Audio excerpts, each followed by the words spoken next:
नमस्कार दोस्तों, आप सभी का स्वागत है। दोस्तों, भगवान शिव को हम कई नामों से बुलाते हैं। सबसे बड़ी बात तो ये है कि अपने अलग अलग नामों के अनुसार उनके रहने के स्थान भी अलग अलग हैं। वे ऊंचे पर्वतों पर भी निवास करते हैं, वे मंदिर में भी विराजमान रहते हैं और यहाँ तक कि शमशान घाट में भी। उनके बारे में एक सबसे बड़ा सच ये भी है कि उन्हें गुस्सा बहुत देर में आता है, मगर जब आता है तो विनाश लीला देखने को मिलती है। वे अपने भक्तों पर बहुत ही जल्दी प्रसन्न हो जाते हैं और उनकी रक्षा के लिए जमीन तो क्या, पाताल में भी प्रकट हो जाते हैं। दोस्तों, आज की हमारी कहानी एक ऐसे ही शिव भक्त की है जिस पर एक पापी आत्मा का साया संकट का काला बादल बनकर छा गया था, और फिर खुद शिव जी ने कैसे आकर अपने भक्त की जान बचाई और कैसे उसके परिवार और उसका शिव जी के प्रति विश्वास और भी ज्यादा दृढ़ हो गया, हम आपको बताने वाले हैं। राधिका का बेटा राजू 15 साल का था।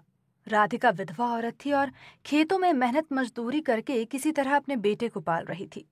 राजू गांव के सरकारी स्कूल में पढ़ता था और पढ़ाई में बड़ा ही होशियार था। सबसे बड़ा गुण जो राजू में था वो ये था कि राजू शिव भगवान की गहरी आस्था रखता था और प्रतिदिन मंदिर में जाकर शिवलिंग पर जल चढ़ाकर आता था। सुबह शाम ओम नमः शिवाय का जाप किए बिना कभी भी नहीं रहता था। उसकी शिव भक्ति को देखकर माँ राधिका ही नहीं बल्कि गांव के सब लोग उसे शिव भक्त राजू कहने लगे थे। राजू को शिव भक्त कहलाना बहुत अच्छा लगता था और कोई उसे शिव भक्त कहता था तो वो खुश भी बहुत होता था। राधिका और उसके बेटे का जीवन ठीक चल रहा था और घर में किसी भी तरह की कोई परेशानी नहीं थी। मगर फिर एक दिन राजू राधिका के साथ खेतों में गया। वहां खेत के पास ही बरगद का एक बहुत पुराना पेड़ था। उस पेड़ पर तरह तरह के पक्षी चहचहा रहे थे। राजू ने देखकर बहुत खुश हुआ और उस पेड़ के नीचे जाकर बैठ गया। काफी देर तक बैठा रहा और फिर जब शाम को घर वापस आया तो उसे तेज बुखार हो गया। राधिका ने सोचा कि साधारण बुखार है और दवा देने से ठीक हो जाएगा, इसीलिए उसने राजू को दवा देकर सुला दिया। सुबह हुई तो दंग रह गई और देखा कि राजू का बदन तो अब भी बुखार से तप रहा था। खैर, इस पर भी धीरज रखा और फिर डॉक्टर के पास ले गई। डॉक्टर ने भी दवा दी मगर बुखार में पूरी तरह से आराम नहीं मिला।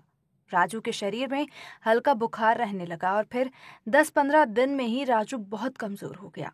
उसका सारा बदन कमजोर पड़ता गया और चेहरा भी मुरझा गया।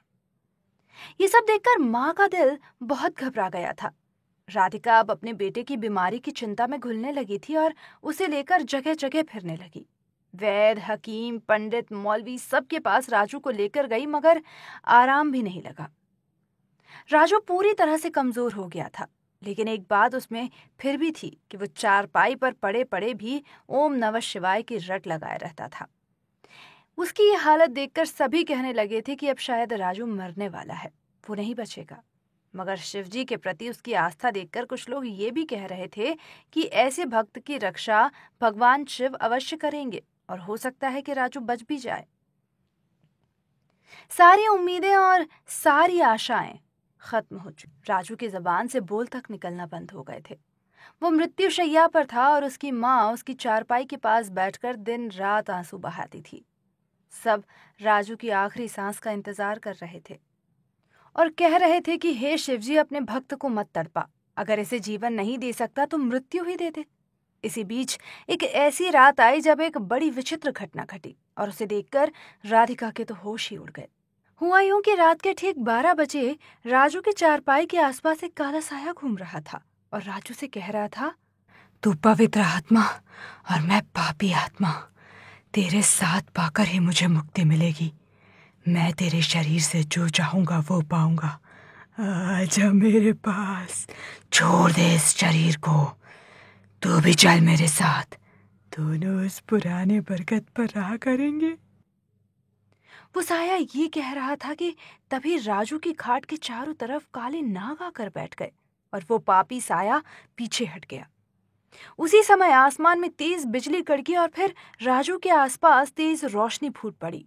इस रोशनी में राधिका ने जो देखा उसे हैरत में डाल दिया। उसने देखा कि स्वयं भगवान शिव उसकी चारपाई के सिरहाने खड़े थे।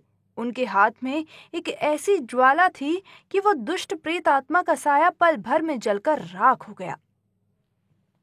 फिर उन्होंने राजू से कहा, भक्त ये शैतानी आत्मा तो भस्म हुई। अब तेरे जीवन में कोई खतरा नहीं है। तू महादेव का भक्त और महादेव तेरे साथ हैं। कल मंदिर जरूर आना। ये कहकर सारे नाग और महादेव अदृश्य हो गए। अगले दिन चमत्कार हो गया। राजू सोकर उठा तो सब दंग रह गए, क्योंकि राजू पहले जैसा स्वस्थ हो गया था और फिर नहा धोकर पहले की ही तरह शिवजी के दर्शन करने मंदिर जा सका। ये चमत्कार देखकर राधिका ही नहीं बल्कि पूरे गांव के लोगों के मन में शिव जी यानी महादेव के प्रति गहरी आस्था पैदा हो गई और सब ओम नमः शिवाय का जाप करने लगे। दोस्तों, आप क्या कहते हैं इस कहानी के बारे में? अगर आपको ये कहानी पसंद आई तो कमेंट बॉक्स में ओम नमः शिवाय लिखकर इस कहानी को लाइक जरूर करें। साथ ही बेल आइकन भी दबा लें और चैनल को सब्सक्राइब करना ना भूलें। धन्यवाद।